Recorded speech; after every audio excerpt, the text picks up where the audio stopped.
European time, which we're scheduled on here. But it's, I think, 9 hours between post Pacific and CET. So quite a bit of a difficult situation for them to be in. But Bloody Sky off lane there for the A team. They've got a difficult match. They're going to be playing versus EG. I think they actually already played versus EG. Let's take a look at Ivy's roster and see who is going to be joining the Bloody Sky, as they have Hawk, Copy, Natural, and Y50 in that position 5 role. These guys, again, competing in the upper division for the NA side. They do have a couple of NA players there, but it's mostly a team composed of people playing across, I think, the seas. Interesting team, of course. They are currently sitting in 6th place, so not currently within relegation territory, as 5-Man Midas have yet to find a victory, and they probably won't, because they're going to be facing EG last.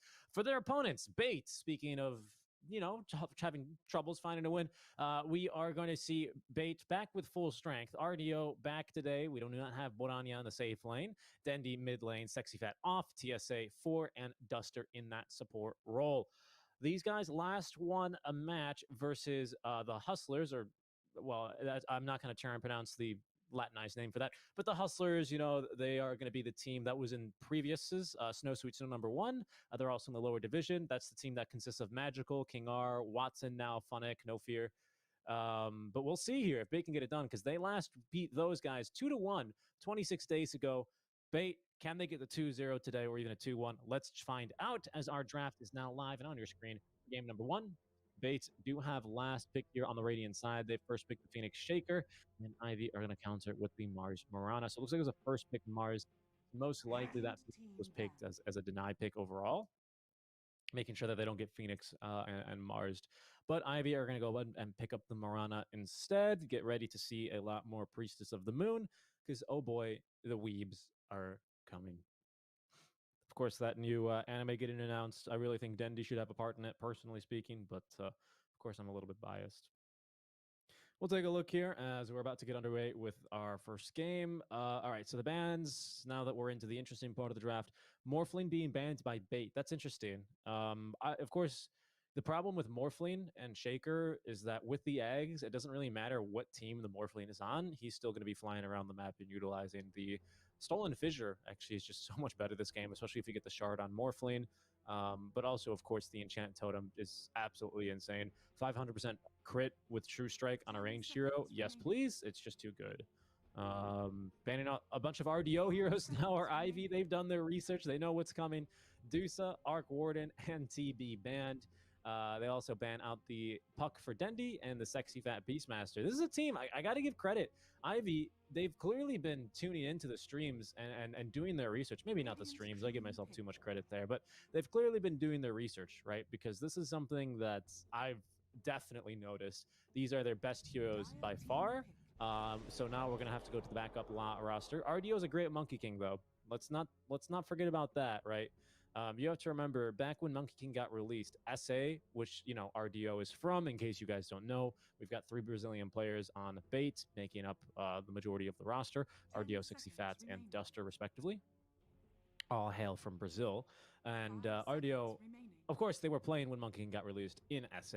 And let me tell you, if you didn't know, SA Dota was still kind of on the up and up when Monkey King got released. It really wasn't too long ago until I think it was like, Beast Coast or some team placed pretty highly at TI. And they started, the region started getting more attention, at least from English-speaking audiences.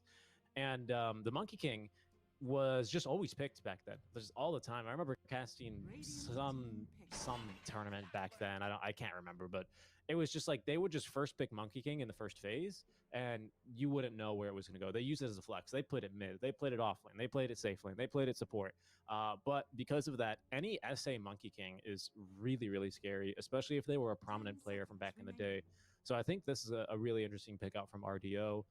It's going to change the pace of play, but Ivy, they're forcing something different out from Bait this time around, and you love to see it. Clockwork going to be picked up, hoping to try and interrupt either the Shaker, the Phoenix, or the Monkey King. All pretty good targets there for a hook shot. I think that's a Sexy Fat offlane ABBA. It's hard to say for sure, but I suspect it is going to be an offlane ABBA. We've seen Ector play carry Abaddon. That is a thing in SA. We've seen it a little bit in Europe as kind of mid, kind of off lane. Maybe Dendy's going to give it a shot here. But I like this. I mean, Ivy, like I said before, they're forcing Bait to draft something different because what they've been working before, well, what they've been trying before clearly hasn't been working as they've lost 2, 4, 6 games straight. Most recently versus Creepwave yesterday. That was going to be a 2-0 in favor of Creepwave. Pretty fast series as well. These guys are going to be hoping for a little bit of a better showing today. But they're going to be pulling the Weaver through. Good pick versus the Monkey King. Good pick versus the Abba. Can suffer to the Shaker. As well as, of course, the single or the lack of like single target that they really have. Weaver normally excels in matchups where he's all about single target. That being, you know, like your Storms. Who else is single target? Beastmaster, he's particularly strong against as well, especially because he can tear through boars relatively quickly. He's great versus Phoenix, not because of the single target, of course, Phoenix being composed of just all AoE damage, especially on the ulti, but that's what he's good at countering here. This Weaver is exactly the Supernova with the Geminate attack, making him one of the very few heroes that has potential to kill Phoenix at level 6 by himself, just with the Geminate attack being not even max, just level 2 Geminate attack is all you need with level 3 Fire Spirits. Strong pickup here for Ivy. Decent against the Abba as well, because you can just kind of run around, make it so that he has got to pop the ulti, the borrowed time, and then time lapse and get back into safety. 5 seconds remaining. We don't have the best setup here. I mean, Mars Morana is whose arrow is bigger or whose spear is bigger. Generally, it's Mars's, who is used for the setup, and then the Morana arrow to follow up to chase him down onto the tree. This Monkey King as well, already kind of having a tough game because of the Clockwork and the Morana. Both of these guys can actually, and actually the Mars as well, right? That arena completely destroys trees within the arena and with a small AoE around it. So it could be potentially a very lethal Monkey King game here for RDO, if it is the if it is the safe lane Monkey, which I mean to say. They do suspect the Dendi hero has yet to be picked here for Ivy, so they're going to ban out the Viper, and they ban out the Queen of Pain. Still in the pool is going to be for Dendi. The Void Spirit is available. What else does he have here? Dendi's just played just about everything. I think DP has yet to be banned out. Indeed, that's the case. Could go for a mid DP. Pretty strong versus the Weaver, to be honest. I don't mind. I don't mind seeing that one get picked up here.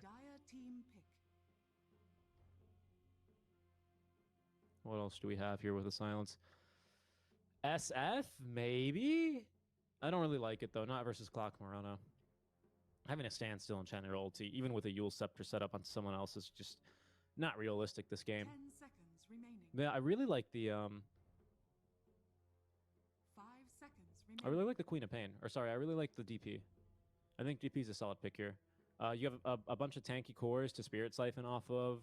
You bring extra pushing tower with the Abba as well, so that's going to be a lot of early push, even without a Necro Builder.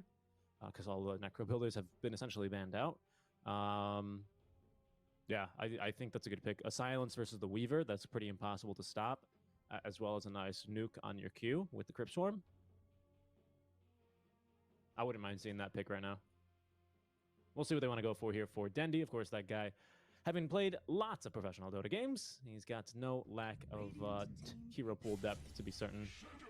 Interesting. So they're going to go for the SF. So I think they're trying to defend against a potential Void Spirit pick. Generally, SF is super strong versus the Void Spirit if you can connect on the combo, because the fear completely ruins the game for a Void Spirit. 10 seconds.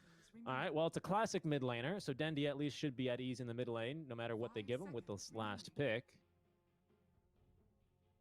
Last time Dendi played SF was 3 months ago in the Epic League. They won that game. This time, Dendi is going to be playing versus a Shadow Fiend in the mid lane. What can you pick against them? Batrider is banned, unfortunately. Is TA in the pool? She is. TA's not bad here. TA's not bad whatsoever. Completely dominates the lane as well versus the SF. Well, has a nice advantage, I should say. Oh, DP is actually banned for a bit. They're like, no, caster. We do not want to play Dendi with DP. Fair enough.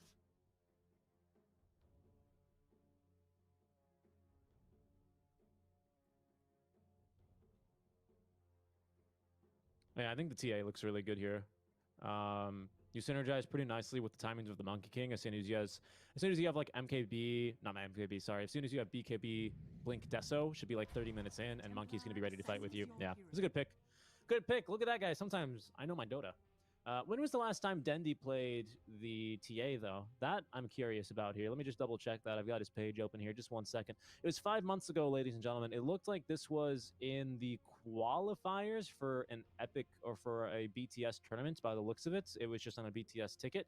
He lost that match in 25 minutes. Did have the Blink Deso BKB. I want to see what Dendi's build was here this game, because I think Dendi is going to be the one to watch this time around. Versus the SF, you can almost guarantee yourself a pretty easily won lane. Last time around, he was facing someone else here. But yeah, he went for the Deso first. So Deso into Blink into BKB, and he had some really fast timings there. So we'll take a look. So another look here at our matchups. Dendi, he is going to be laning versus the SF of Copy. So we'll see how well he can do here, because it's going to be a pretty close one here. But I do prefer his Bates draft here. I think the TA as well is fantastic at blowing through a Weaver. Weaver cannot really easily fight a TA, especially in those first 20 to 30 minutes. That's going to be looking really, really good here. So we'll be getting underway here in just a bit. Bait have yet to find a win after their opening loss to Creepwave yesterday. So a win here would do well, put some wind underneath the sails, as they also have a pretty tough opponent coming on later this week. They have to beat Windstrike, who just lost to Puck Champ, in order for them to get a chance to stay in the lower division for next season of DPC. So it's getting really, really, really difficult here for Bait, but I do like that Ivy are forcing them to run with something different. No sexy fat Beastmaster, no RDO Medusa or TB or even the Arc Warden. All of those heroes banned out. No Storm Spirit for Dendi. Something a little bit brand new here, and I'm looking forward to it.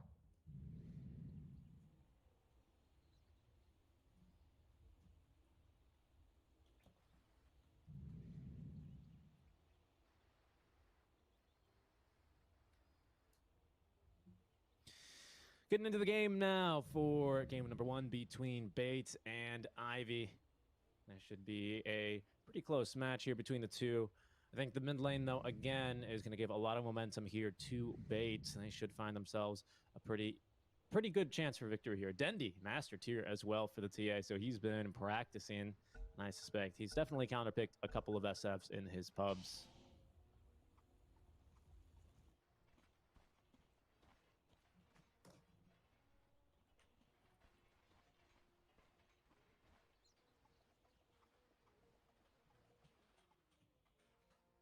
Second pause here, this time out from the side of Bait. I don't think everyone is here ready to go. Of course, Bait did lose their match yesterday, but that was going to be with Borania rather than RDO. I love saying Borania's name. Such a great one. Hopefully, I don't butcher it too much. But a little bit of a problem now from RDO. TSA here on a position 4 Shaker. Sexy Fat Phoenix. So it is the position 3 Phoenix for Sexy Fat. A bit risky this game when you're playing versus the SF, Marana, and the Weaver, which means that it should be Duster then on the ABBA. Not feeling confident in that matchup there versus the Weaver, so that would make sense.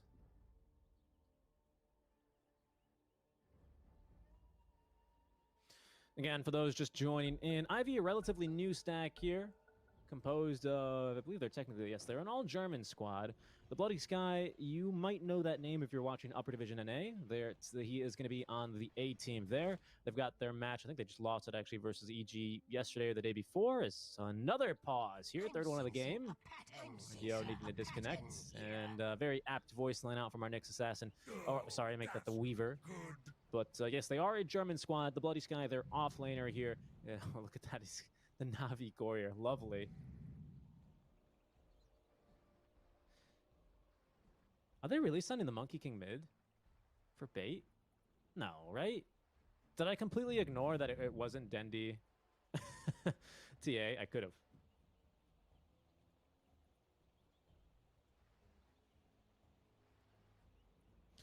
We'll have to take a look here. Waiting to get underway as RDO still currently disconnected. Nah, that has to be Dendi, right? There's no way that they sent anyone else mid but Dendi right now. He's got too many good games here on the TA. I don't think it's a hero you'd particularly forget how to play. Well, this'll work.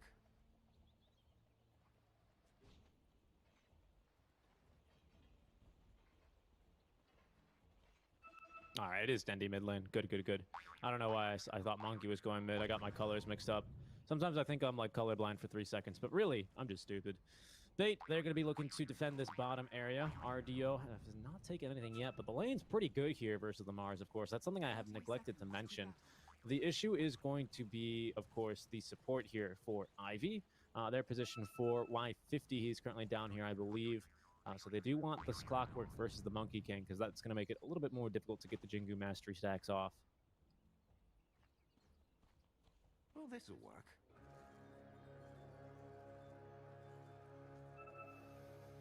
In we go then at the horn finally, as Duster may perish for first blood. They've taken God's Rebuke level 1. That's going to allow Duster to dodge the arrow as he purges the slow. Big old boundless strike there connecting onto 2.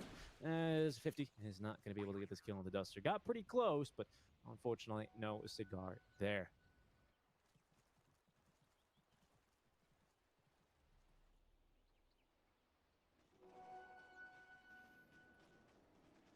Copy into the mid lane. Of course, Shadow Rays level 1. He's going to be looking to get a fast level 2 and start building up the souls, just looking to nuke this first wave. Dendi, he's played his fair share of mid lane games. And of course, TA and SF is a matchup as old as time. Nice first CS there.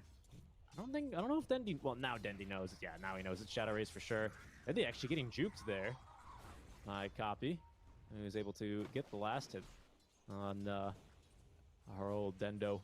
And there's going to be the little points in Necro Mastery finally after the first wave is eventually nuked. Now he's going to be starting to Shadow Rays here a little bit. Yep, no chance for Denny to deny that one. Decent start here actually for Copy. As now Dendi with the side blades and refraction is going to start to swing this lane into his favor. And there's not much Copy can hope to do about it.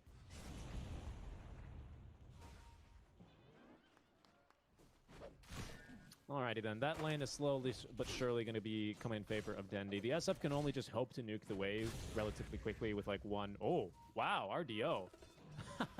They even ping that. They're like, what? What did you just do? RDO pings it himself and says, you see? I told you to pick me, Monkey King. He's having a fun time here. Sexy Fat starting off with the Bracer is going to help him a lot versus Hawk. The Weaver. Matchup's not too bad here for Sexy Fat, but with Geminate attack, Hawk is still going to have a fair bit of damage to cut through this relatively low armor Phoenix.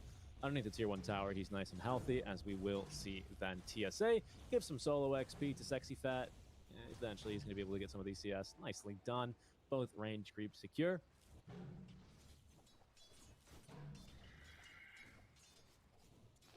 As he's already got part of the urn on the way. Very exciting stuff. The Bloody Sky, unfortunately, he's been pretty hard countered this lane, so he's going to be just basically CSing as much as he can with the God's Rebuke and harassing with that, but we can see RDO threatening for the Jingu Mastery stack. He's got it. That's going to force Natural away, as RDO unable to connect on any last hits there, but it looks like he's going to be maybe opting for the Orb of Corrosion. I don't really like to see the Orb generally, because I think Monkey King, he's not really the type of hero like your Slark or your Bounty Hunter or your Earth Spirit who's going to be right-clicking heroes in the early game. He's mostly going to be right-clicking creep. I don't really mind the Orb of Corrosion for the minus armor for the creep, but it's just too expensive an item. And actually, I think it's going to be a Medallion Rush here for the Yabba. I think that's a really good choice. Sometimes you'll see Orb of Corrosion as well on the position 4 Abbas, or position 5s, but I think this is a very acceptable game. He's taking now a 1-1-1 build here at level 3. Is kind of getting zoned away, though, by the Mirana of Natural, who will leap away from RDO before he hits him with a 2-man Boundless Strike. Back to full HP for him.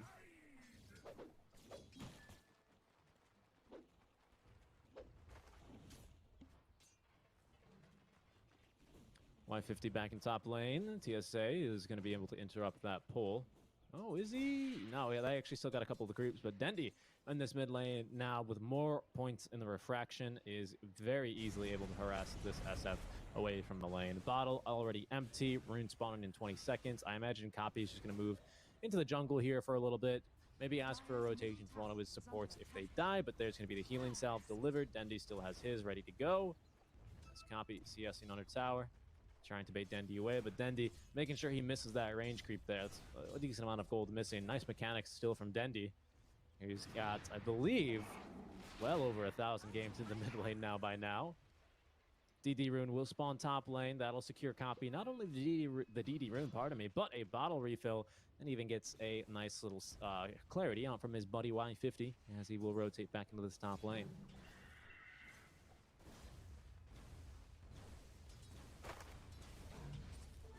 Yes, Dendi has well over 1,000 matches in professional Dota, just in case you were wondering.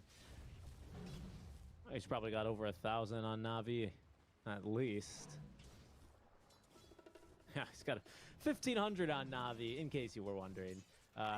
This is going to be his 180th match now for Bait, and let's hope it's going to be a win for him.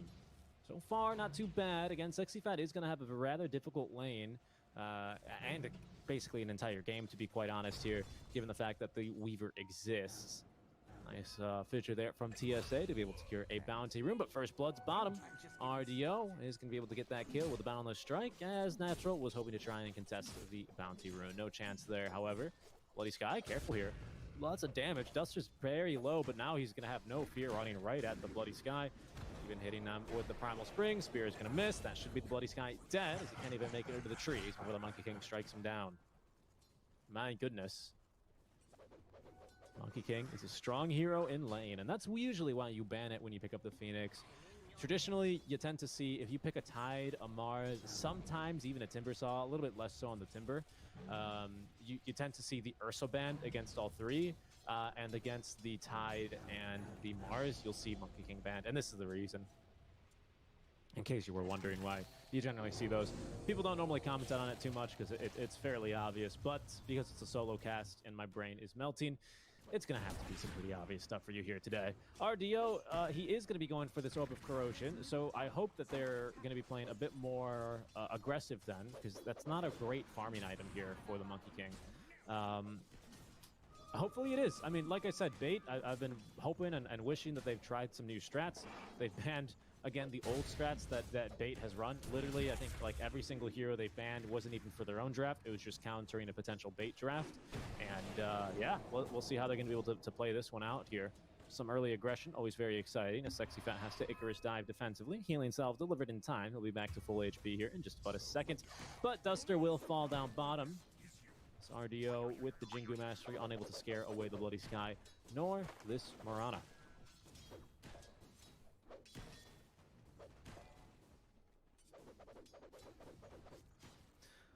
I would imagine, because of, you know, world scenarios being, of course, the coronavirus, that the Bloody Sky is still playing in Europe from the NA, for the NA uppers. So he's probably going to be much relieved now to be playing on lower ping here. Although Duster in maybe a bad position. Bloody Sky a little bit too low on the mana, so they won't be able to capitalize on that, as Hawk is going to be able to TP away. Looks like they were hunting him. Sexy Fat with the Icarus dive and tossing the Fire Spirits at random. Is unable to find him. Weaver back to the tier 1 tower. Will be healing to full, courtesy of the healing cell from his ally, as Natural is going to pick up the Urn of Shadows. Decent game here to go for the Spirit Vessel against the Jingu Mastery of RDO, against the Phoenix Sunray healing, against the Phoenix himself. As perhaps Natural, yeah, they're going to force a leap charge. TP is coming. That is going to be the Clockwork. Not quite level 6. The kill here is not impossible. It's a little bit unlikely, but it looks like they haven't scouted the TP based on how they're still playing this lane. Weaver no really longer needs support top now that he's level 6, as they're going to be going for Duster. It should be a pretty easy kill. RDO hoping for some revenge, hoping for the 4th Jingu stack to be able to boundless strike the Mirana, but gets no opportunity to do so. RDO up to level 6, however, as Dendi's going to be diving mid lane along with TSA. There's the kill. Bloody Sky doesn't have the ulti, doesn't have the mana to really do much about that after the TP is completed. However, Natural looking to turn. Dendi with the trap placement as Natural. He's going to be looking to kill a courier. He might have to pay for that one, and nope, he's not going to have to pay whatsoever, in fact.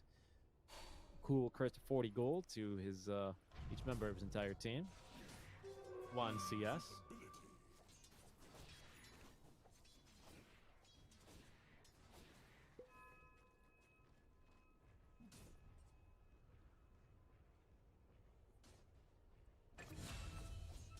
As they will kill Natural in the mid lane. Yeah, just a quick little fissure. That's going to get that mid ward dewarded. I don't really know if that one's quite worth it.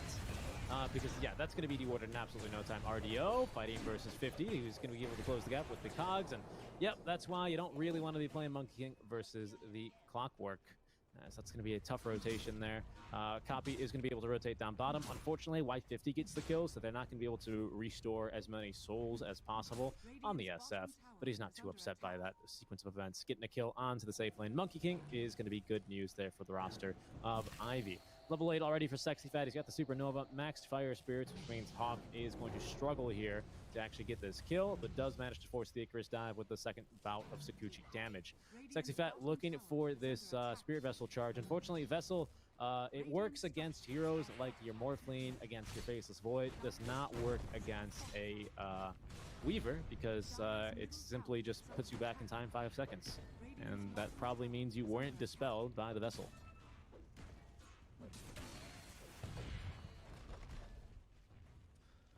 RDO, decent damage to the tier 1 tower. As they are looking to siege here. I like this. RDO always likes to show up mid lane. They are going to go for their Supernova very aggressively, but the Fire Spirits onto 2 and a Fissure to follow up onto both. As Copy, he is going to tick down here as the Supernova will explode. RDO then with the Boundless Strike will find him. The Bloody Sky throws down the arena, but it's not going to be too effective as the full weight of bait are thrown into the mid lane versus Ivy, and they will fall under the pressure. Great team fight there. Sexy Fat, fantastic jump in. Lands the 2 Fire Spirits he needed to land. No Weaver nearby, and that's going to be an easy tier 1 tower on top of an extra 3 kills. Now, killing this SF, he's no longer as sort of momentum dependent as he used to be. This hero, when he back when he had 36 max souls, you would kill him once in the lane, and his game was basically over. It's not too bad this time around. However, a second death is always costly on any hero. And even this new SF is going to be absolutely no exception to that. So we'll see if he can try and recover from this tough start now.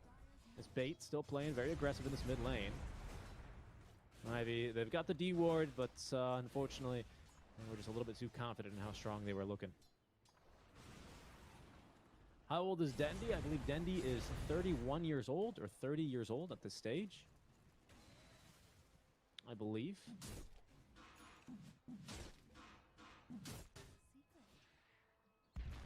Checking his Wikipedia. He is 31 years old. His birthday is December 30th, now of 89. Of course, that's 1989, not 1889. He has been playing Dota for literally its entire lifespan, but of course, professionally, since he was 17, a team called WG back in Ukraine.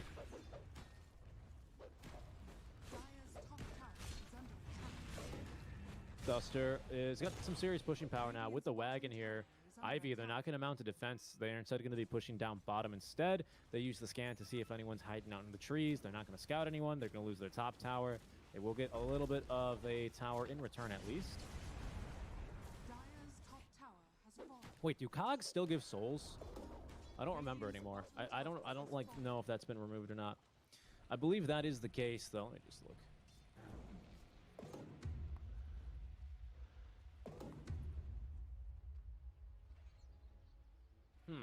Yeah, they do still give, they give souls. I'm surprised they didn't go for their, like, Clockwork level 1 cogs and to just give SF 12 free souls to start the game. That used to be the strat. RDO, he's like, all right, I guess I'll just jump out of the pit. As the Bloody Sky unable to contain the Monkey King.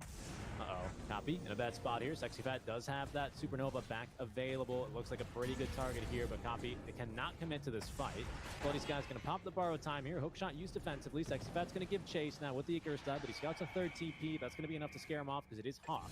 TSA is up with the Ravage as they will eventually get that kill onto Y50. The Urn will take him down. Yule Scepter, oh no, into now the Supernova. They get it off, but unfortunately there's no protection. And Hawk, the Bloody Sky, a natural jump right onto that thing. Not a chance for it to live. All of a sudden, Duster is going to get gone and run down by Hawk.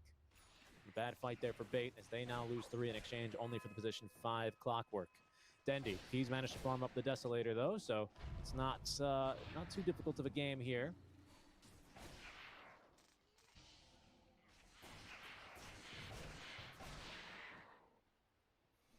Then he is going to go for the Blink Dagger next. It's a pretty well-timed Deso, though. 13 minutes in.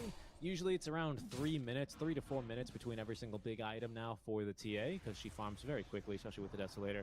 Yule Scepter there, reveal for Copy. It's kind of strange to call it a reveal, but it kind of was, right? He's going to show that one off to the Shaker. TSA unable to get off a good Echo Slam or Fissure to counter-initiate.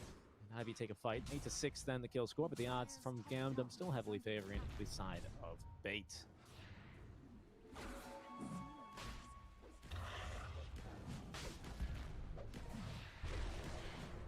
They're going to go for Roche, Medallion, Yasha on the Monkey King, by the way, going for the S and Y. So he is going for an earlier fighting build that will scale nicely.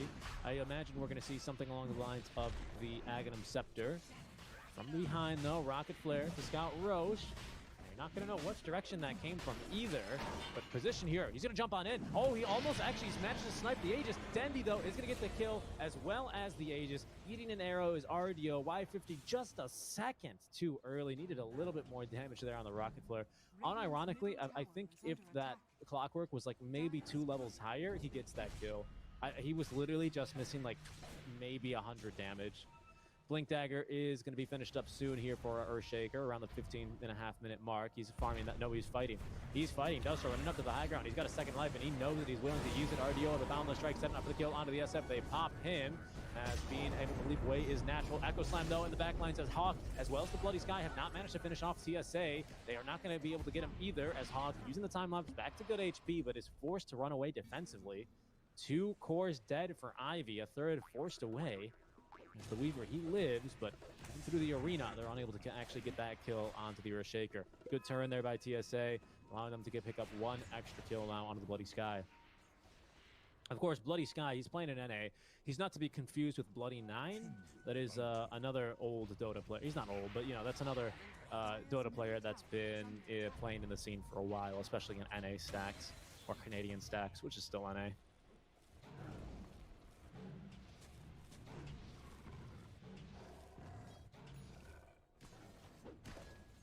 There's our Earthshaker Blink Dagger. He's going to be receiving that one in the triangle. Should be already on the way.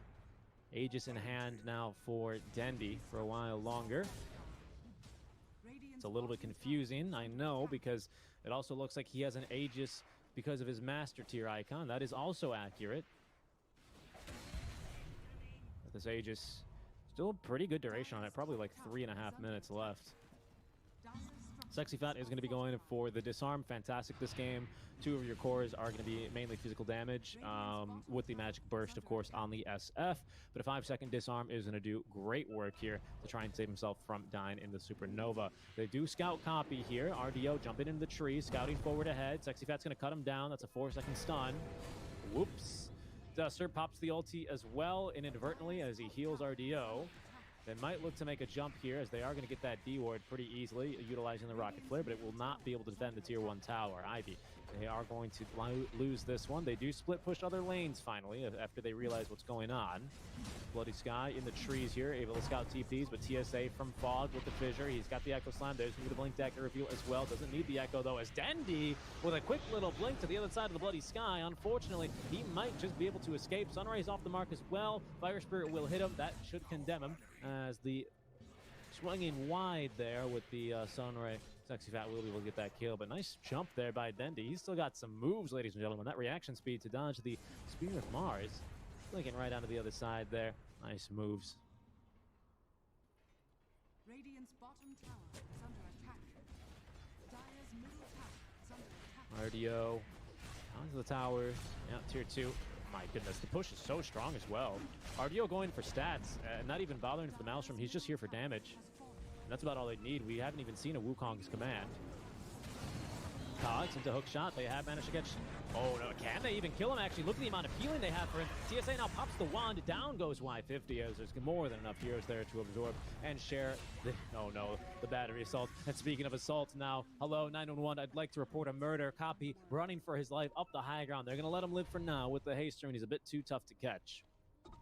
My goodness, they just absolutely jumped and took down that Mirana in no time flat.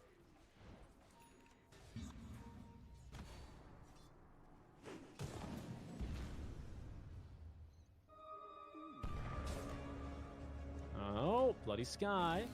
Should be able to just walk away there. RDO trapped inside of the arena, as he's going to be not too bothered by that.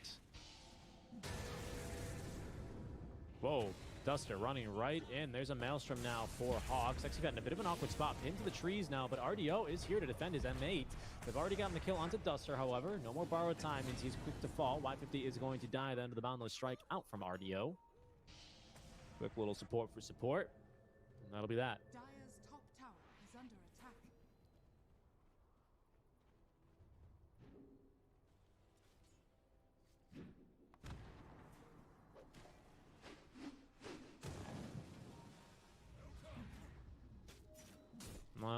Nix. They've caught Sexy Fat, but they can't actually kill him. Pinned to the trees. Good stuns. Dendy willing to try and counter-engage. The Bloody Sky's completely out of mana, so a Fissure is going to be just about enough to condemn him here.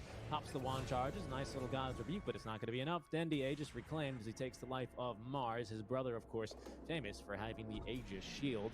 Not going to be taken. Mars, bring that one back to Olympus for your brother, would you? Says Dendy, as he'll condemn that Mars. Send him to see his other brother. I've been playing too much Hades, of course. Those are also the Roman names. At least Mars is.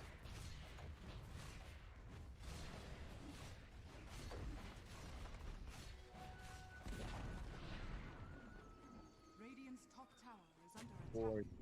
And also, I think Greek name Aegis. Because Zeus's Roman name is Jupiter. Of course, all the planets having the Roman names. Oh, bottom, or mid rather. Nice boundless strike there. Is going to be able to catch natural. And unfortunately, using any more leap charges was going to be a big waste.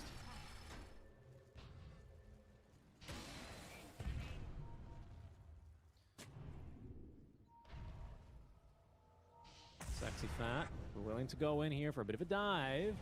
As Y50's got battery cells and cogs, nearly gets one shot by the likes of Dendy. Echo Slam now, they want to go for Hawk. Arena drop, but another follow-up stun. Hawk is going to be able to get off the time lapse. Looking to now try and punish TSA, but the Boundless Strike set up for 2. RDO not quite in position there, but here we go. Sexy Fat, no, doesn't want to Icarus dive, and Supernova on the high ground. They didn't have vision there on copy the SF. Wise decision there. Morano's going to TP back to Tier 2 tower.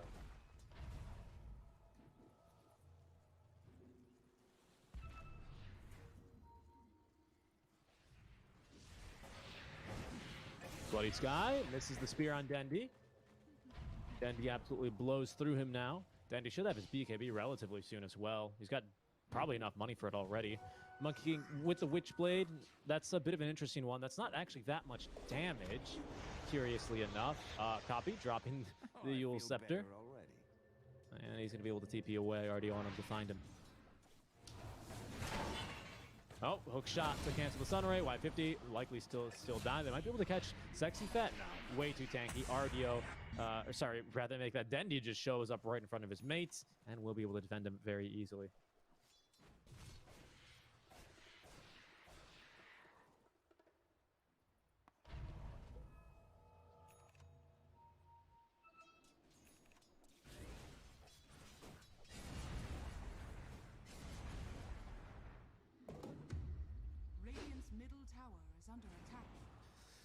Tier 2 now being sieged. Dendy is just going to blink on forward as they will get to work then on the tower. Backdoor break-in, Deso applied. RDO with a bit of a weird skill build here, or an item build rather, but I like it. I like it. Nice and early and aggressive. He's not playing the late game win condition. They're kind of more putting the eggs in the Dendy basket here. Sexy Fat Icarus diving forward, forcing the leap away from the Morana.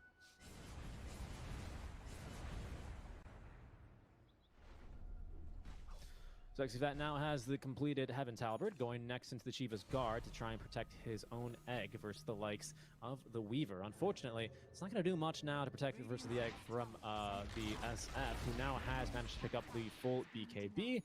And wow, Dendy, he's not only got BKB, but he's also got another 2k gold in the back. So now, Sexy Fat, as long as you can get that disarm off first, you still have a chance of actually disarming them, because that is not dispelled by BKB, but a smoke play now from Ivy, as Hawk is going to be the first one to show. Dendy may be willing to make the jump in, but there's 2 BKBs now at the ready. Copy is not going to use his here, as it was going to be a bait. Oh, all right, but nice job. They might be able to get the skill on the Dendy. Dendy pops his own BKB, but Hawk's going to have the damage to do it. Supernova, though, is not going to be focused down. That allows RDO to get off a really good Wukong's command. Dust is still alive as well, as they will find the kill into 1. Copy now is going to use that Requiem, managing to not fear RDO outside of his ulti, so they're now going to have to back off, but there's TSA Echo Slam. Hawk managed to go in. Biz is going to reveal himself now, trying to go for Sexy Fat. Unfortunately, cannot dispel off that 5-second disarm. They're going to find him now with the dust, as RDO is going to be chasing down this SF. Finally, he'll go back for Hawk, as they're still going to be able to scout him in the trees. Dust, though, expiring soon. And Hawk, I think he maybe, just maybe, will be able to make it out of here. They're going to scout him a second time, though, because it's a Coochie, damn you. You give me phase movement, but you also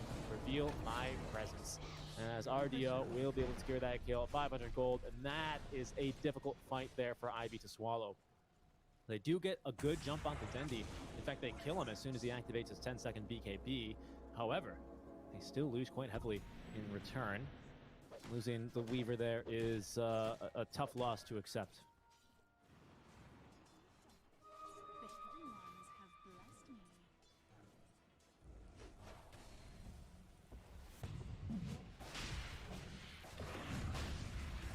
Into Roshan, number 2 here. That'll synergize nicely with Dendi. Now that they managed to kill him once. Great Supernova out from Sexy Fat as well. Able to dodge the Requiem of Souls. That dissuaded Vice, of course, from going any further. Look how many stacks of meld they've got on Roche. Poor guy. Doesn't stand a chance. It's like they have a... Oh my goodness, Y50 trying again here for the steal. He's gonna go in. Decent timing yet again, just a bit too early. Nearly snatches that Aegis, but Dendi ends Roshan's life, picks up the Aegis, turns around, slaps that Clockwork down for 30 seconds. Good effort though. Hey, 2 times in a row, you gotta have respect for that.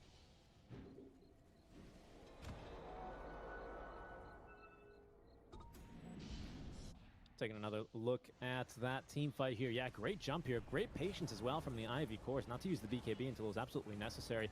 Fantastic arena. Unfortunately, they're unable to actually focus onto this egg thanks to a great boundless strike from RDO. He's then able to set up... Oh, they're fighting, by the way. No, they just forced the BKB from SF, so that's 9-second BKB wasted picture-in-picture there. Oh, they're fighting. They're fighting in picture-in-picture live. What's going on? I see RDO now continue to fight. There's going to be the Echo Slam to continue locking down the Mars. Phoenix as well is going to die, but Hawk is going to be able to live. That's his 9-second BKB charge there. Dendi ratting the top lane, however. SF was not in that fight, of course. He BKB'd and TP'd away very early on.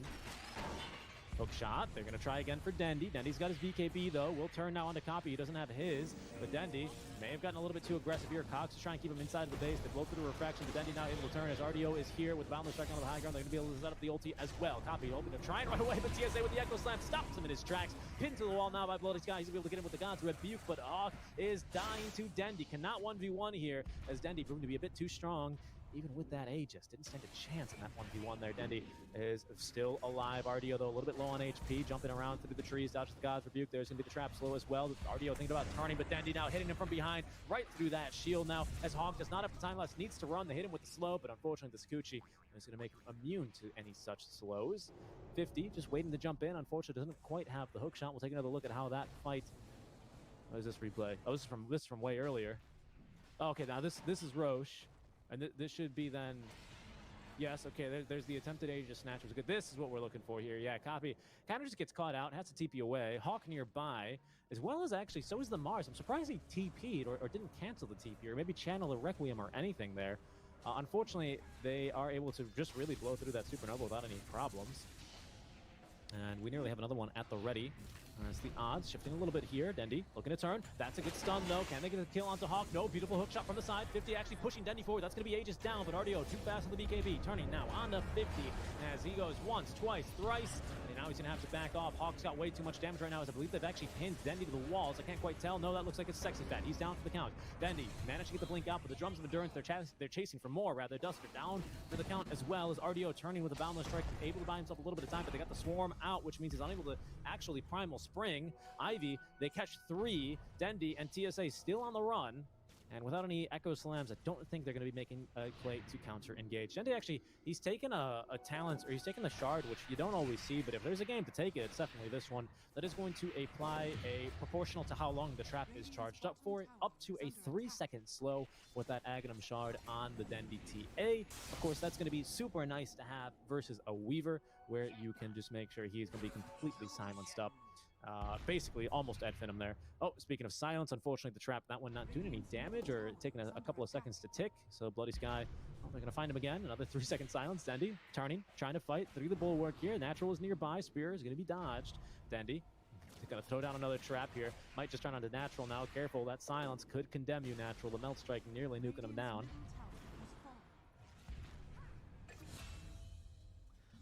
As they did find her Natural. Got a little bit too aggressive. Dendi playing very wisely around the wards. He goes, hey, where are you going? And he's going to get that kill. Yeah, the Aghanim Shard is fantastic this game here for the TA. TA just completely focused around traps. I don't know why. Like, they didn't really want to upgrade her Psy Blades. They didn't want to upgrade Refraction. No, just the traps.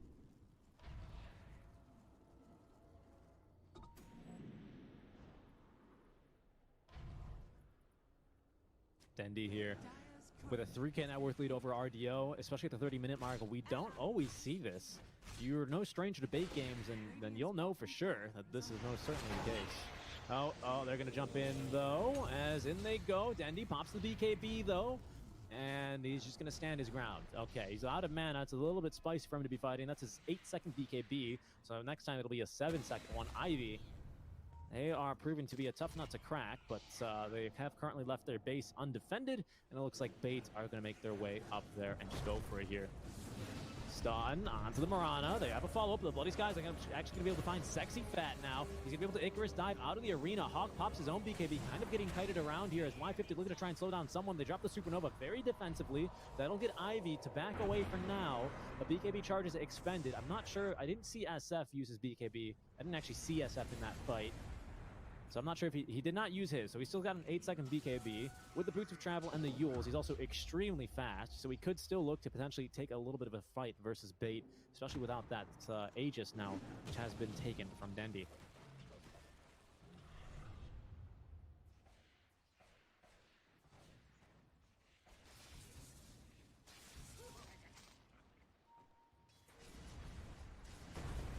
Yeah, RDO, the problem they have is they can't fight him if he's inside the Wukong's command, as there's going to be perma-stun to death there on the Mirana. Got caught by the Fissure, and sorry, but you're not going anywhere. Monkey King as well with Witch's Blade. I don't know about that. Monkey King, not famous for his Inscain. Not too bad. He's got good levels, so it's not the worst thing. But I would say the slow is very valuable to have versus a Mars, Clock, Mirana, especially the Weaver.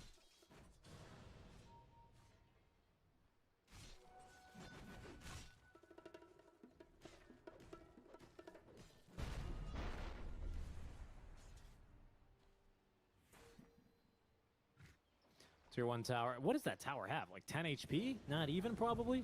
That Tier 3 tower on a sliver of HP, on a hair of HP. 18. That was pretty close to 10. That thing has got no HP whatsoever. Sexy Fat alone will be able to defend the high ground, but in the meantime, Ivy, they know it's a 4v5, so they're going to make a jump in. Duster has been caught. He's got the borrowed time. Will use it. Dendi turning with some damage. Nice blink forward. Boundless Strike catching two. They can be able to set up the RDO. Wukong's command. Natural stuck inside. Y50 doesn't want to be here anymore. Trapped inside of his own cogs, though. He's got really nowhere to go. Down to the low ground, he will run. However, I think that's going to be courtesy of Spider Legs, it must be.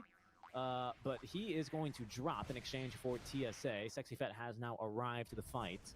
They don't know. They don't want to take this one anymore, but they only get natural there. A couple of BKB charges used. Dendi holding on to his. That's a 7-second charge. So this is the last really long BKB charge for Dendi. Very, very worthwhile having here.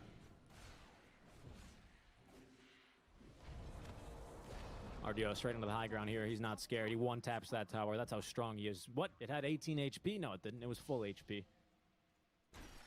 Nuke right through that thing. Hook shot. They find Dendi. Cog pushback. Oh no, the arrow! That would have been a kill onto Dendi for certain. Bloody Sky then. He's going to die because he was expecting the arrow to connect. Unfortunately, a little bit of miscommunication there. Sexy Fat leaping forward there. Or not quite leaping. Icarus diving forward. Finds one, and the Bloody Sky does not have buyback. Some miscommunication there. Hawk now has got the S and Y, so good status resist is going to do nicely to prevent that silence from doing too much. But it's not going to save your top lane of barracks. Those will now be claimed by the likes of Bates, as we will now have a couple more items delivered. I can't imagine RDO got anything too fun there, but Sexy Fat with the full Shiva's Guard now on the Phoenix. Dendi with a Daedalus as well on top of the, what's that, the whatever bow, the adjective bow, I don't know. Valve, they probably do like a Mad Lib Monday to name all their neutral items, as they will be able to dispel RDO's stun with the Aphotic Shield. Fortify is going to be forced out. Mars back in 15 with the ulti. Roshan spawning in about 35 seconds by the looks of it. So Bait, they're just going to back off and play this one extra safe.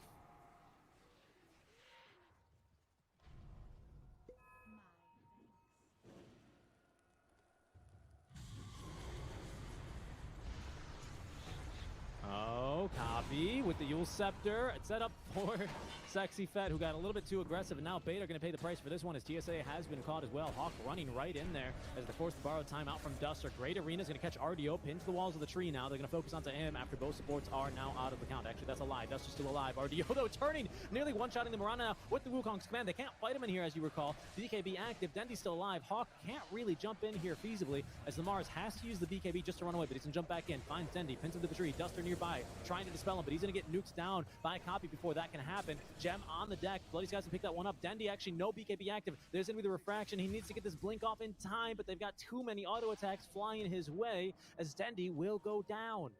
Bates, sorry, they've lost 4 heroes. As RDO, he's continuing to farm up, but he's not quite ready to solo carry this game. The problem is, it's like they cannot fight Monkey King in the Wukong's command, but they don't really have any control to keep Ivy in the Wukong's command either. That's the problem. He really relies quite a bit on the Boundless Strike. They need Boundless Strike or the TA Trap Slow. It's like honestly the best thing to try and keep him inside Wukong's command.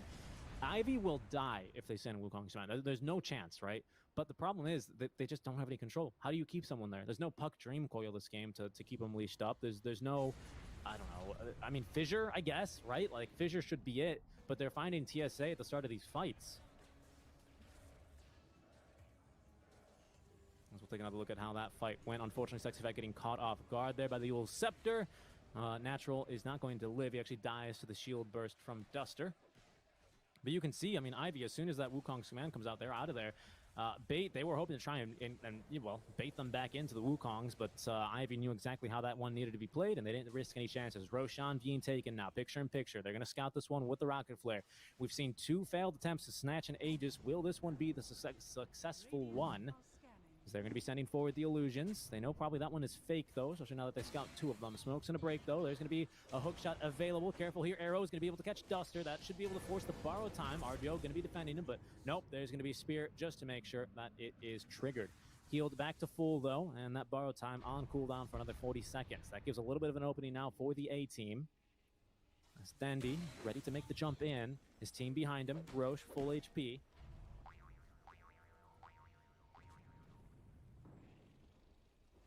And as Bait now, their net worth lead has been cut to 6K. Dendy still ahead above the rest, though, with a 3K net worth lead over the Weaver. It's not going to be a full item, as they will now double meld again up Roshan. It's such a risky moment here to be going as they pin RDO now to the walls of Roche Pit, dispelled, however, by Duster. Arena dropped. Follow up, there's Kaupe. Though he's going to run right in. Fear applied, but RDO is too fast for the BKB. They nuked him, Duster, but he's got the buyback. Sexy Fat in a great position here as they will drop the Wukong's command. Copy's got no more BKB, which means he's vulnerable to the stun of RDO. They try and stop Dendy. They actually hit him with a great hook shot. Unfortunately, there's no follow-up whatsoever.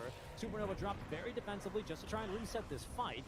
As Bait, they're going to head into the pit now. No SF available. Duster tanks another one here. They do have the refresher shard on Roche as well. Hawk is going to be scouted now by TSA, but he's going to get off the BKB. TSA with the 4-staff on into the cliff as well as with the spider legs. Able to kite around Hawk here quite a bit. Hawk eventually will be rewarded for his patience, though. Gets the kill eventually, but disarmed now by Sexy Fat. Gets off at least the time lapse. RDO stunned up, dispelled though by the shield of Duster, who has fought back in this fight. I remind you, Dendy is going to nuke down the Clockwork, and not far behind is going to be the Mars. 3 dead then for the side of Ivy, as they will also lose TSA for that engagement. But nice job, TSA. He basically by himself forces Hawk to pop BKB, and after that, he's not able to fight. You can't really fight this into this Bait lineup without BKB. BKB active, nothing locks you down. Literally nothing locks you down. And that's really where the concern is here. These BKB timing's really, really crucial here for the like of Ivy. I mean, you saw how quickly Copy died as soon as he blinks BKBs and runs in there. I believe Refresher Shard I saw on RDO. I know we just were scouting it, but I'm a fool and I missed it. Hawk cutting waves.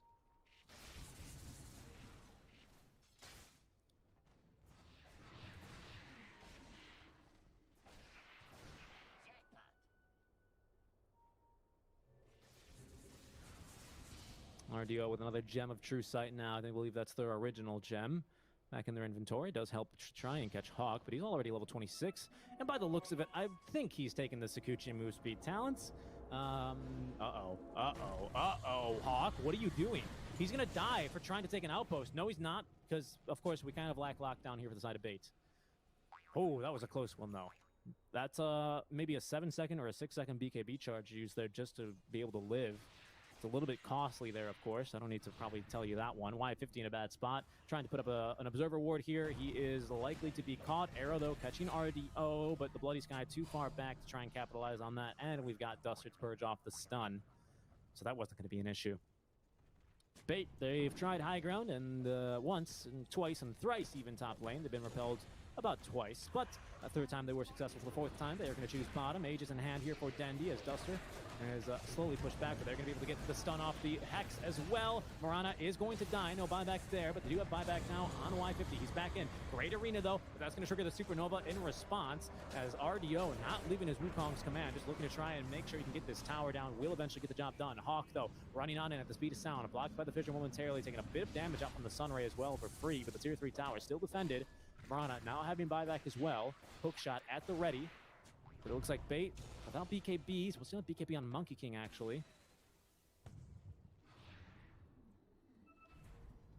I don't know if they're going to go back in. Bloody Sky's being scouted. They've got that cheeky ward that you can only do if you're Radiant. There's no such spots on the Radiant high ground where you can do that. They're still going to get the jump at the RDO. Into the Fear as well. He didn't get the BKB off. He now will do so. A little bit of lifesteal, but he needs a lot more help. And he's going to be able to stay alive just barely thanks to Duster. Sunray heals well, but there's TSA with the counter initiation. A great Echo Slam on top. That's going to nuke down Y50 and the Bloody Sky. Somehow RDO managing to live through that. They even hit him with a Sunray during the Supernova just to make sure he stays alive. Hawk able to jump back in and try and counter initiate there. Dendi wants the Megas. He's going to go straight for the mid lane. Hawk from around the side looking to try and gank or just flank them, but unfortunately it's looking a bit too difficult now. A good effort was made. They nearly actually get that first light, but no. Hexed up, stunned, and killed is going to be the SF. No buyback, dead for a minute and a half, and now disarmed is going to be our Weaver. Hawk trying to do whatever he can now, but RDO's got his number. The time lapse with the GG is going to be dropped no matter what. As at the end of the day, it will be Bait. They win a game here. Not quite the series, but Ivy definitely made it a bit difficult for them there towards the end of the game. Well done for Bait. They finally will be able to take a game here in Snow Sweet Snow number 2. Of course, they've only played one series, but they did lose that one 2-0, so they are going to pick up a game here. Well played, Dendi. Master tier on the TA. No surprise there, seeing how he played that one. They caught him twice. Outstanding plays for Ivy. They nearly caught him a couple more times. Just a little bit of miscommunication there on the side of Ivy, and they would have had that. Interesting. 4 out of the 5 players that bought BKB, they all put it in the same slot. It's funny. I wonder if they all use the same key. Most likely not, but that's going to be something to check in the replay. For now, guys, we're going to be going to a short break, and when we come back, we're going to have Bait versus Ivy game number 2. We'll see you then.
Welcome back to Snow Sweet Snow, everyone. We're now live with game number 2 between Bait and Ivy. Thank you guys for tuning in.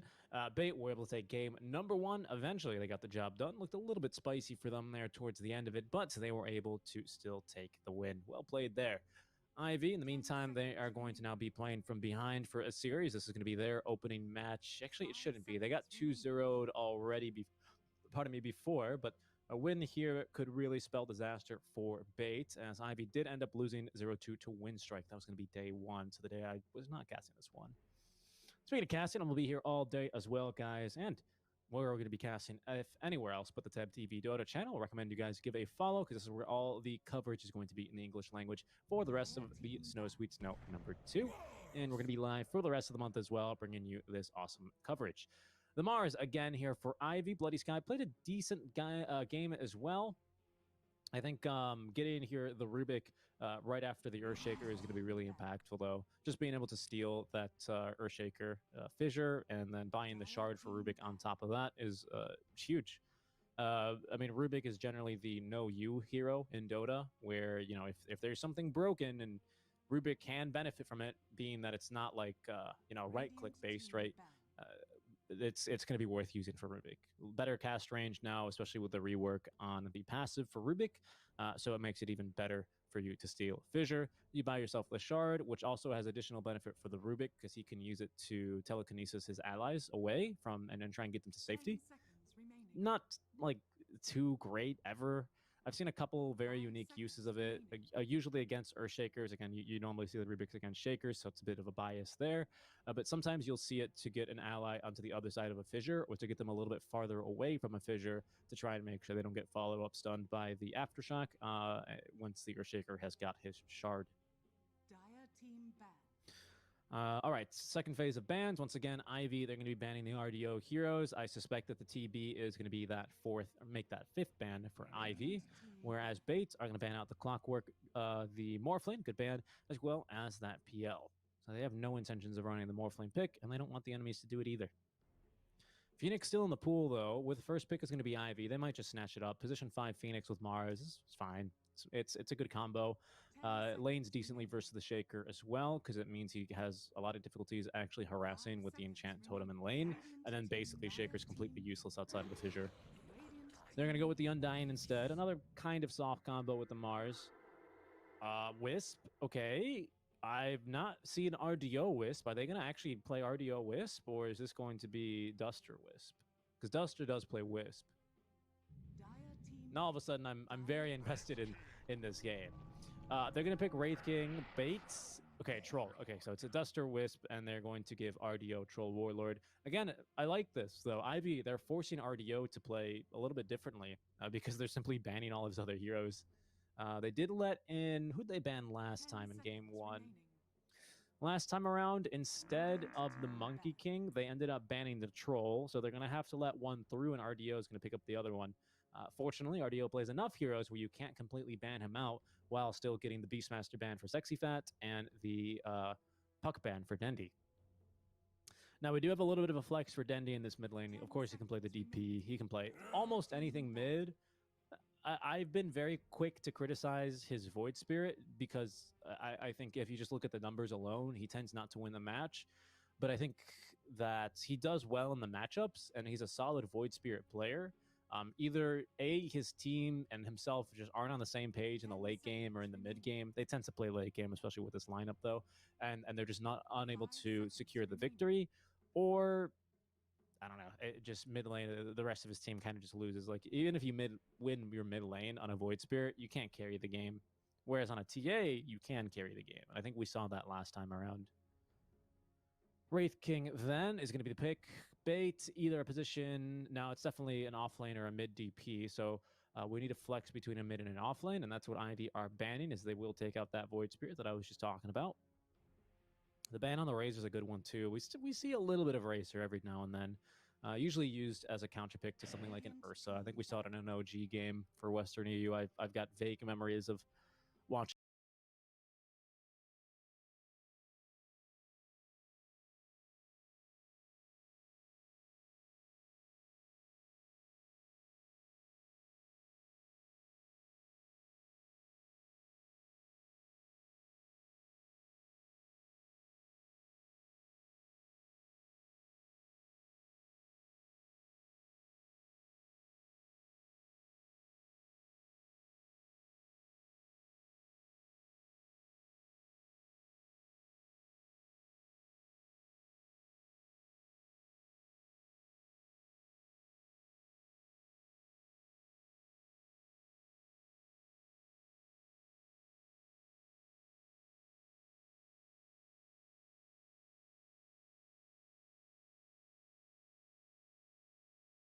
in a game with OG and Razor in it. I don't remember who was on what side though. Because if you miss Ravage, it's like whatever. If you miss Echo Slam, that's really bad. Because that's kind of a big reason why you pick the hero. Tide's still useful outside of his Ravage. In the late game, not so much, sure, but he's still useful, especially against heroes with crits like the Mars, like the Wraith King. Because both of these heroes, their damage output on the critical strike as well as the God's Rebuke is going to depend on their base damage, which the Tidehunter reduces with the Anchor Smash. Again, it's not like the strongest counter pick here or anything like that, but it is pretty good here. Alrighty then. For bait, actually for Ivy, what do you pick then? Wraith King. It's not that bad of a lane, luckily for the Wraith King. Shaker Tide is a bit annoying because, of course, Wraith King really lacks mobility. That's his biggest weakness, probably. But you've got an Undying to try and keep you healed. And the Undying, he's going to love laning versus 2 melee strength heroes. He's not going to really love dropping tombstones because Troll's going to be able to farm them up pretty easily.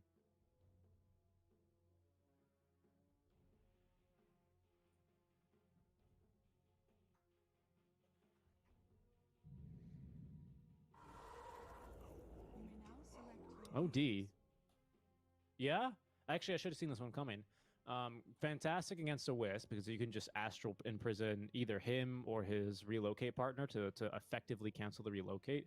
It's a lot like Kunkka versus the Underlord, right? Where you can hold one person back. Of course, relocate being a 2-man thing, you have the ability to take one of them or to hold only one of them, right? If you get the Wisp, that's going to cancel the cast animation because there is technically an animation on or the cast point or something like that on the relocate.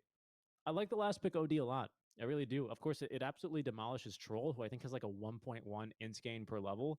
Of course, there's some great meme videos of Cap and Blitz bullying some Troll warlords in their pubs with Silencer and just taking all of his int. You do have a base int of 100.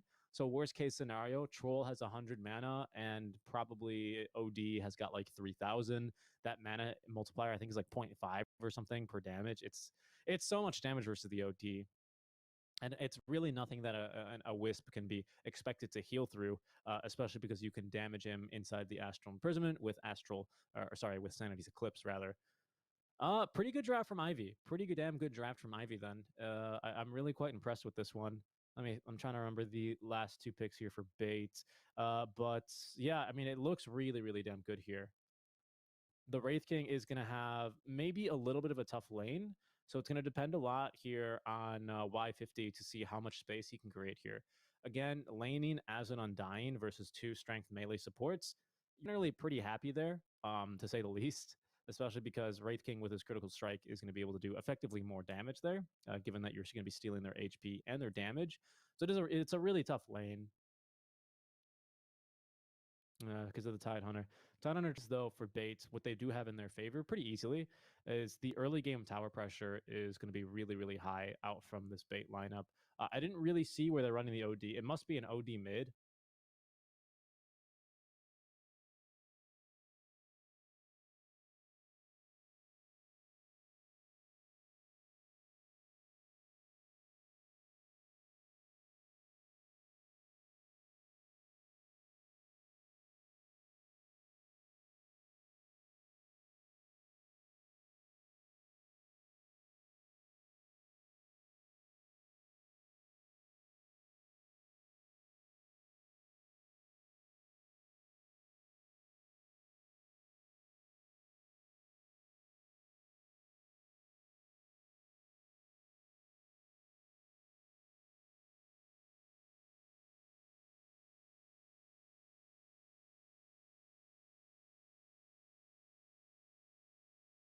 Him off in that last Roche fight off so quickly. Also, the 20 talent as well was really, really, really powerful there for our SF. This time around on the OD, unfortunately, I just don't really ever see an OD have a significant impact in the game past like 25 minutes. Usually, you're unable to actually land the Meteor Hammer combo. It's almost always impossible. This game, you don't have too much to cancel it, but the fissure and the silence from the DP is really annoying. And it's important to have a redundant source of lockdown there just to be able to make sure you can get it. The Burning Sky back on the Mars. I thought he played a decent laning stage last time around here. It's going to be, again, a little bit difficult There's less kill potential this time around, given that the Troll doesn't really have the same effect on the Mars as the Monkey King does. But he's probably not going to be able to get too many kills here, especially with Duster backing him up on the Wisp. It doesn't really seem likely. So I think both heroes are just going to farm. RDO is going to farm better, though, because of the Wisp. He's not going to really be able to be harassed out of this lane.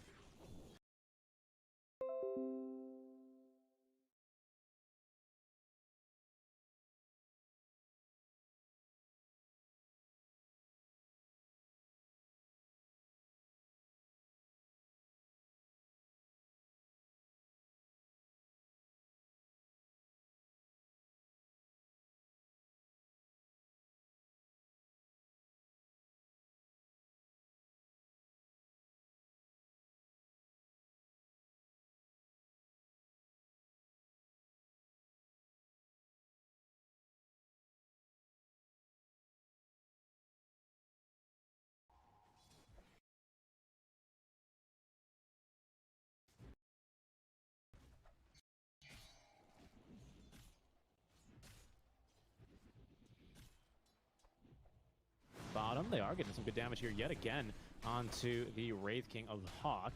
Luckily, this time around, a 50, he's going to be able to heal him back up quite a bit. But the problem is, Undyne is extremely mana dependent here. He doesn't really do anything at all if he doesn't have mana, and he's kind of running out already. So we might just try and get himself killed here. The thing is, now he probably, I mean, he can do that, and he'll at least come back with mana and be more useful, but he's not going to TP mid. Oh, interesting. It's not straight for the naked, no naked hammer. Oh, anyway, I forgot to make the point, right? If OD astrals the DP and starts channeling the hammer, oh, hold that thought. 50 still alive as Hawk, pretty good HP here. Sexy Fat just hoping to line up for another nice anchor smash.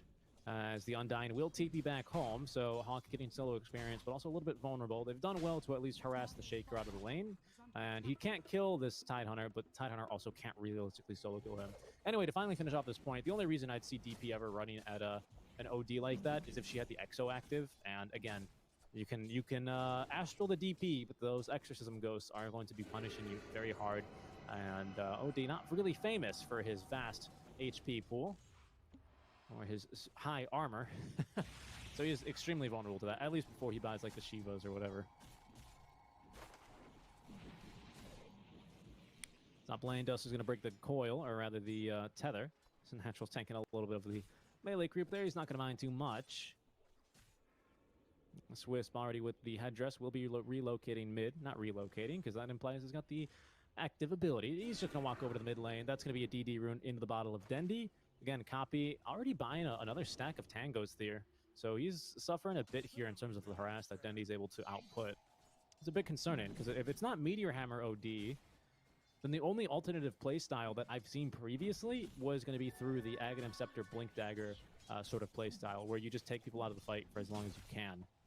It's got decent utility this game as well, certainly, versus RDO before or after he pops Battle Trance, or right after he just throw him into the prison. I hope it's not like a Midas, though, for OD. That is what you used to see. I think we saw Midas mid OD, and it ended up losing the game. Like, the issue with OD that I see is he feels a lot like an Enchantress does, where it's like you pick him for the lane, and then after that, he doesn't really do a whole lot. He brings good damage, much like the Ench, and then that's about it. Great spear underneath the tower here. RDO in trouble. He's got him pop the Wanch, or the Sick Charges make it. Duster running on over. It should be able to get him out of this pickle. It's pretty close, though, but RDO with the overcharge healing is going to be alive at the end of the day. He's got to thank his lucky stars for that, as Duster will get a kill in mid lane. In the meantime, it looks like possibly there was a Shake or Fissure that helped him out, but I can't quite tell. I didn't quite see it.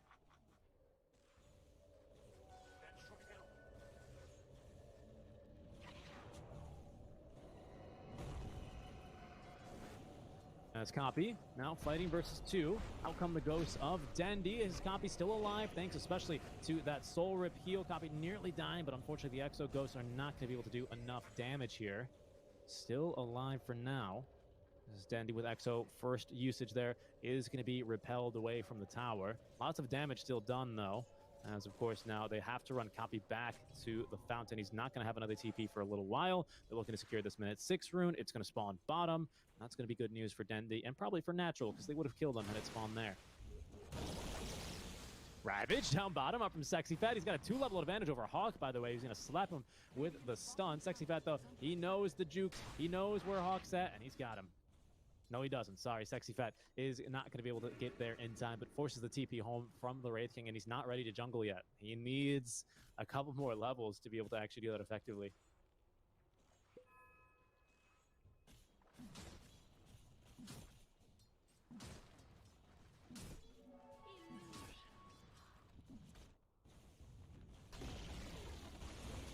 Bot tower will fall, natural. He does not want to really be here much longer. Yeah, sure, Sexy Fat may have about half HP. That's the Tidehunter after all. Fissure will secure his fate. Sexy Fat is going to need him, slap him twice, now maybe thrice. As of all things that were chasing him, it was the Siege Wagon that got the last hit on him. Mid lane, it looks like they could be in a bit of trouble now on the OD. As Tendi forcing him away, gets the kill as well.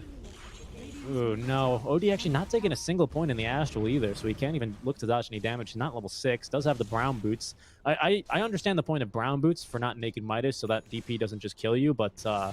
or sorry, not Midas. Meteor Hammer is what I meant to say, but it is not a good start for this OD. It's 19-6 compared to the 43-16. I mean, he is really, really struggling. And really, so is the entire team, and he's like double struggling. Like, Sexy Fat demolished that bottom lane. He's 60 CS in, and compared to the 31 now of the Wraith King. Top lane as well went quite swimmingly for the Troll Warlord as he stays alive. Taking a look at how this reflects in net worth, even Duster nearly just have 300 gold shy now of the mid lane OD, and with this kill, actually, they might just look to equalize. Duster, get the kill! He's not going to find it. Not going to find it, unfortunately. Rotating mid lane as the OD will be able to get a kill onto TSA. That's going to increase his net worth. Also, dying is going to be copied though off the tail end of that engagement. Dendi pinned to the walls. He's also being chewed on by all these zombies now chewing on the ankles of the DP. They eventually are going to have the kill. RDO is here with Duster, but there's no tether. They're actually in a little bit of danger here. There's going to be an Invis Rune though for RDO. They can't chase him any further. No detection nearby. As they're going to turn actually. There's going to be a great fissure stunning up natural. Level 6 here for the Bloody Sky as well as RDO. He's going to show that off by popping the ulti as Duster will continue to give chase with the Urn applied. They're not going to quite have the kill. The Whirling Axe is just missing, but a second Urn charge now is going to force out the stick. Eat your tango, Mars. Eat your tango. He needs to run a little bit further as he is managing to kite him around here nicely. Unfortunately, he still will have nowhere else to go as he's where the side shop used to be, where he will be fissured and buried by TSA.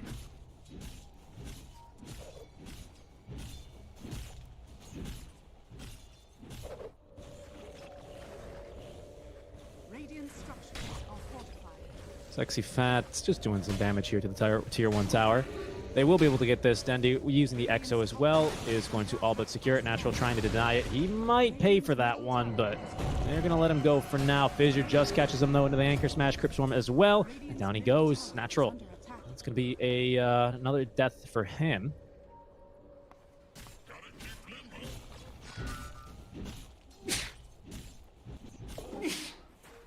Pardon me.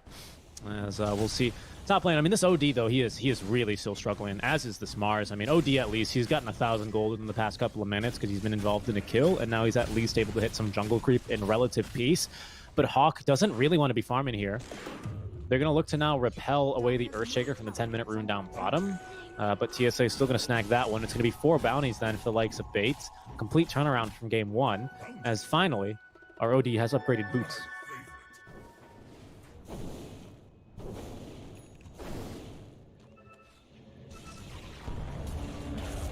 Oh, a team though, or rather the Bloody Sky able to get the kill onto Wisp very quickly. RDO is going to use the ulti, but he's going to be immediately shut up in the prison. Still looking to fight with the lifesteal. Unfortunately, doesn't stand a chance there versus the Skeletons and Hawk. Costly deaths there for Bait. They do not get the tier 1 tower, and they will get instead a little bit more gold now to our OD, who is still definitely struggling. You don't really want to see OD, anywhere near the bottom of the leaderboard. He's currently in the bottom half. Again, just 200 gold richer than TSA position for Earth Spirit. You really have to have this guy a little bit higher, actually. Unsurprisingly, of course, right? But especially in the early game, because that's really his strength, and he's just unable to fight versus anyone right now. Again, the ulti is super highly impactful this game. You can tell how impactful it is because I use 2 redundant words to describe it. because we've got some really stupid heroes on the side of Bait, right? Troll, the dumbest hero in the game, quite literally. That's part of his lore. I'm not just being mean to, you know, a fictional character. But Tidehunter as well does kind of struggle a little bit. RDO might be caught again. They are going to break the tether there with the telekinesis, which means Duster is going to need to relocate him out, and they will. Look at those wild axes chasing him all the way back. I think they're going to come in here in just a second. Not sure where they quite went, but they're going to be able to set up here. Actually, Sexy Fat is going to defend his little wisps. Does have that Ravage. He's actually going to bring back RDO. Hawk nearby as well, but Sexy Fat with the Ravage could be ready to party now. Shaker coming in from the Tier 1 towers. Got the Echo Slam good to go now, as they're going to be able to at least banish Sexy Fat for a mere second. But Duster down to the low ground. They've got a great Tombstone now down. This is going to cause Sexy Fat a little bit of danger as the Bloody Sky running on over, but a great fissure out from TSA is going to neutralize the push. And speaking of push, Dendy is just doing that in the top lane as he is continuing to farm up here. 6k already up for Dendy. Has the full Yule's Scepter and another 1,000 gold in the bank. Forces rotation out from Copy, and he's going to just go ahead and walk on back.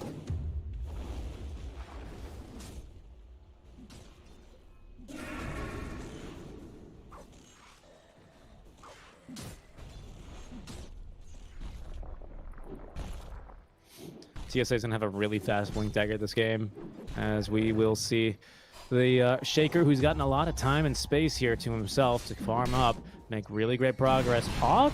I don't know if they can quite kill him here, to be honest with you. Yeah, they're just going to boot him away and continue to make his farm very, very inefficient here. Bloody Sky, a little bit late on the arena, unfortunately. It's going to get a voice line out from Sexy Fat in response, who has just picked up the Hooded Defiance himself now on the Tidehunter. We're going to be going for the Armlet build here for the OD. Sorry, not for the OD. Make that for of course, the Wraith King, as the OD is still going for that Witch's Blade.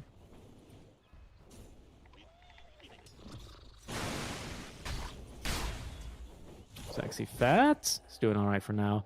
Mech, I mean, on the way for Duster. I won't say nearly completed, because he's still pretty far away from it, to be honest. That recipe is a little bit expensive for a Wisp who's just tied to the hip and not getting CS with his Troll. Sexy Fat, Orb of Corrosion, Morbid Mask, now the Hooded Defiance after the Solar Ring Phase Boots. With that 6th slot, he's hoping to replace that Clarity that he's just consumed now with a Blink Dagger, so that'll be coming in a couple of more minutes. Right now, Bait, they're pretty confident with their early game. They're forcing rotations top lane constantly, which the OD doesn't really want to be farming near.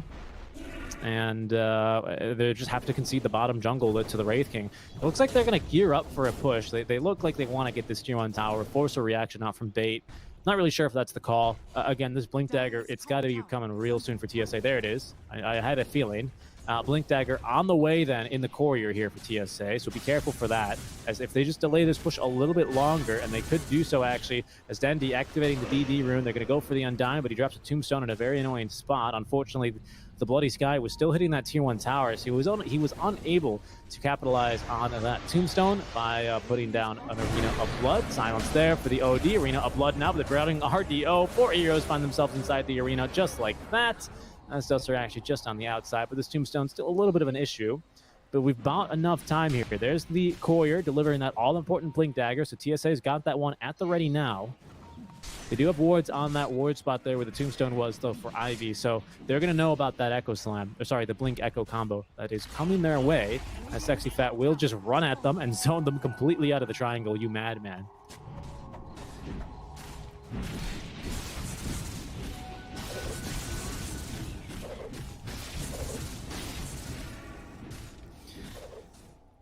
Ancient's being taken as RDO just bullies his way into the triangle of Ivy. 10k net worth lead here, 15 minutes in. Have yet to have our 10th kill, though, being 4-9, 15 minutes. Again, they don't really feel the need to fight. They are not really that cooldown reliant, but you never really want to be constantly skirmishing versus an OD and a Wraith King, because they can pump out huge amounts of damage in a fight. They're not necessarily scared. There's already Fissure stolen, though, from TSA. Unfortunately, Y50 is not going to live. TSA is going to condemn him with the Aftershock. And spot him. Wraith King, I hear him farming, slapping away now with his big old sword. But again, this is RDO's farm, and you're just here hanging on to it for him.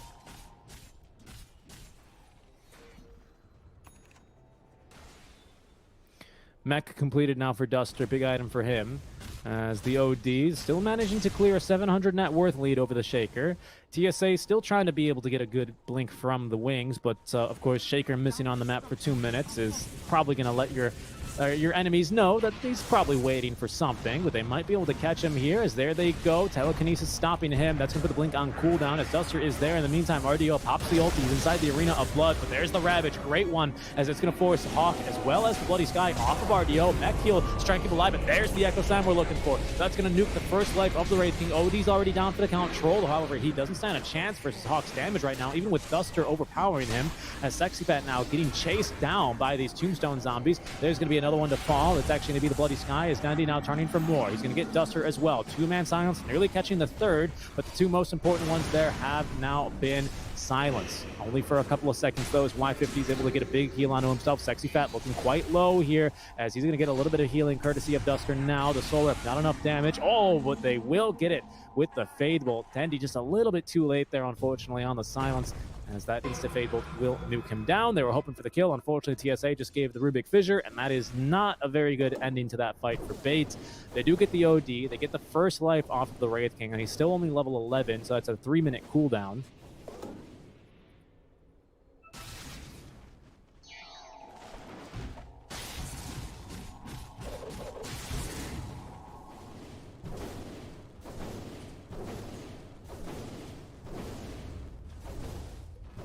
And copy. He's getting close to this Witchblade. He's got almost all the components, just needs the piece of paper to tie them all together.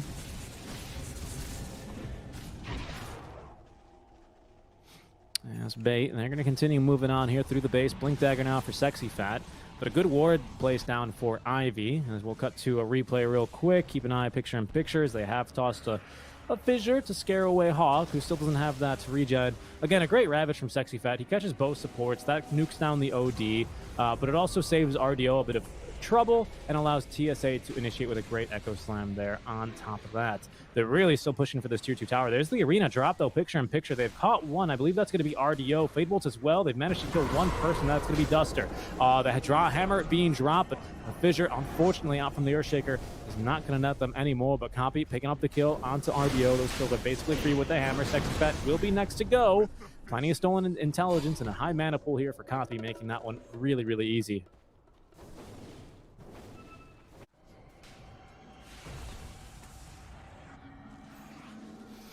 Just quick, taking a look at how that one happened.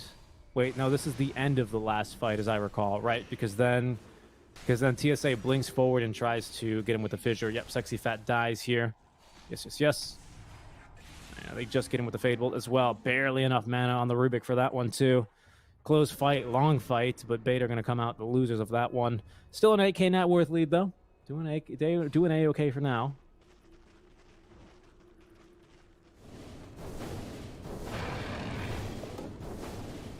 Witchblade finished up for the OD, as he's going to be going back for the BKB already. But a couple of fights, and just like that, he's kind of back in contention here in terms of net worth. Ivy still very much so fighting on the back foot, so to speak, however.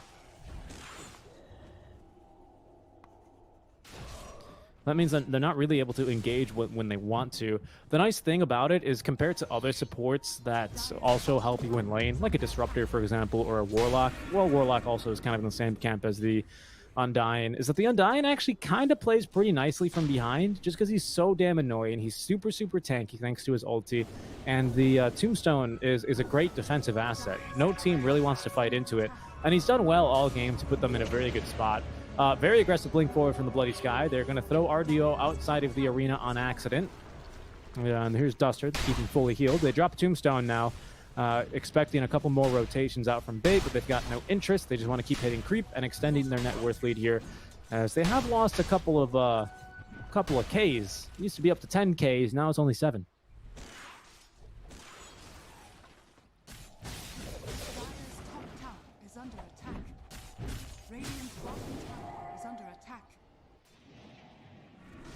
Troll, RDO, rather, nearly finishing up his own BKB. It just needs the recipe, but he's got the 2 components.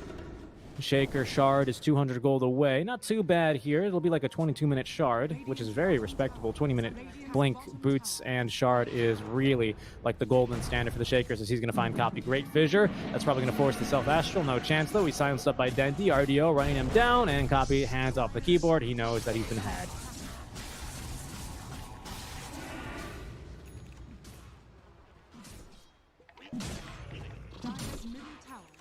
A team with the Blink Dagger now on the Mars, not going for the Yule Scepter setup this game. I see some value in it, though. It's strong against Troll, as always. I guess you don't need it. Oh, okay, Telekinesis actually blocks a little bit of damage out from Dendi. TSA could go in for the Blink Dagger, but that's going to be Fissure stolen. Silence up is, however, the support, so he's not able to use it. Tombstone on the high ground. They're going to try and focus it, but no Fissure out from the support. Rubik. There we go. Now he throws it, but he could have defended the Tombstone. Y50 then still trying to live as Sexy Fat. He's met his equal here in terms of how tanky and annoying that Undying can be. Unfortunately, that fight was not destined for success, as they were fighting without their main damage dealer, the OD. We still have as well the Battle Trance ready to be used. Up to level 2 now. BKB and 400 gold. Then he's going to pop Exo level 2 now and start up the Roche along with RDO here. They should be able to take this very, very quickly. Split pushing top lane is going to be the Bloody Sky, however, so he can actually come down and collapse on them, but I don't think he can get into the pit fast enough. Yeah, look how fast they take it. No chance here for you, Roshan. Down he goes. They just to RDO, and that should be then BKB coming very, very quickly then to our Troll Warlord.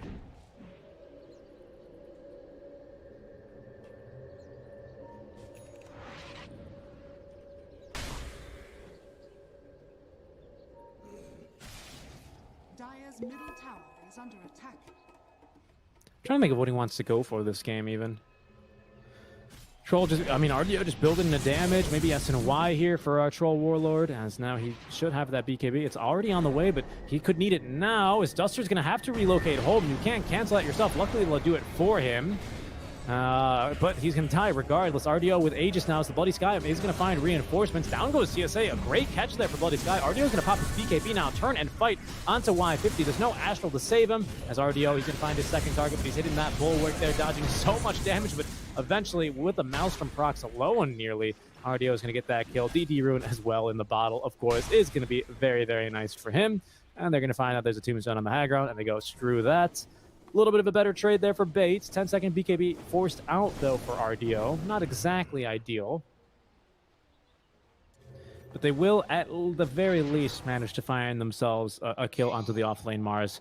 Right after he got, again, amazing credit, though. I mean, that was a play to really cancel this Earthshaker, because he now has the Shard. So he's incredibly annoying in these team fights and a very high priority. Rubik, is that Shard coming his way? No, it doesn't look like it. I think he's... Now he's got just as much money as the Earthshaker, so it ought to be the Shard for Rubik now delivered. Good Fissure. It doesn't look like it because there's no Aftershock there on the stolen Fissure, which you do get on Rubik for some reason. It's consistent. Dota's nothing but consistent, sure, but it is really weird. Oh, Sexy Fat, the jump Ravage. They want the kill here onto the OD, and they're going to get it. Permastun to death, but there's going to be now the counter Fissure. That'll trap him here behind the tier 1 tower. RDO finally freed as the Fissure will collapse. Sexy Fat wants to go up to the high ground, eventually will be allowed to do so. Y50 just walking on up with the Flesh Golem active, but again, fighting without the OD versus the Troll is a bit of a risky maneuver. They're going to try and punish Natural now for stealing the Ravage. Stealing is illegal, but the counterplay here, oh, great telekinesis actually, because he was going to be put inside onto the Fissure, but the Echo did turn it, as now the Mars will perish. All 5 members from Bait make their way towards the play, courtesy of the relocate, of course, out from Duster. They're going to heal him back up, and they're going to continue pushing. That's going to be no Arena and no Rubik for another 30 seconds here. As the mid-tier 2 tower here under siege. That'll go down relatively fast, and especially with RDO and Dendi on it. We've got Exo level 3 ready to go. No Echo Slam, sure, but of course this Shaker still extremely relevant with just the Fissure alone.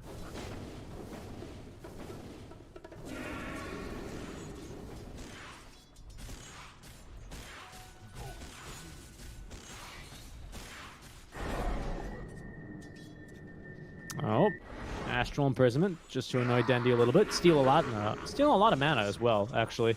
Copy, of course, it's going to steal, I think, 20% max mana or something. I always confuse his percentages on the Outworld Destroyer, on the Outhouse Developer. on the open door. Because right now, the base of Ivy kind of looking like an open door to the likes of Bait. We've got the ultis back up here for the likes of Ivy, but this base is not going to last too much longer. There's Tombstone now put on the high ground. They've got no vision on it, so Bait are going to back off. They know where it's at, but no wards there, as there's the telekinesis. They're going to try for Sexy Fat. Tanky hero, careful there. Copy, as they can actually go for a bit more then. Okay, Bloody Sky jumping forward. I think Bait are going to go, all right, guys, there is no more ulti, no more arena. Maybe we can try for mid lane next, as they're going to go retrieve a creep wave. Gundy finds a haste rune. You don't have Exo, but you also don't have Tombstone, and you don't have arena. Both of those are probably just about equally as impactful, but the Skeletons, courtesy of the Wraith King, will push out that mid lane. That's great. Cutting the waves is going to be RDO. They got to go pretty quick, though. Trying to utilize the cooldown of that Tombstone and punishing Ivy for dropping that one a little bit too early in the fight.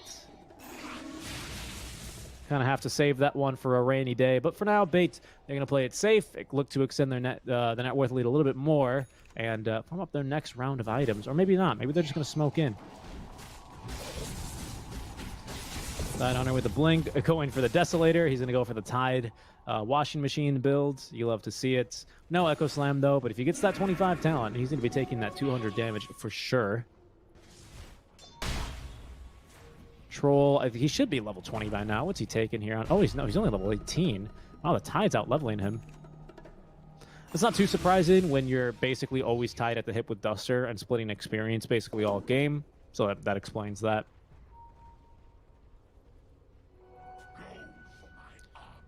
So far, pretty close, though. Kind of, 13k. You can get a D ward there, so that's probably going to scare Bait away then. But the rest of Ivy, they venture outside of their base. They're going to go bottom with their 2 cores and look to continue farming.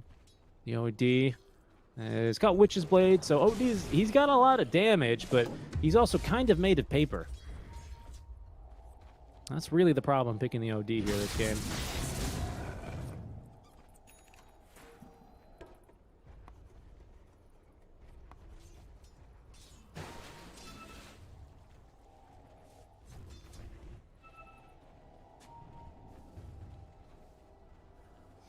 Bait into the triangle. No fear here. They're just going to continue farming on the indie side of the map. Get a nice little D ward there.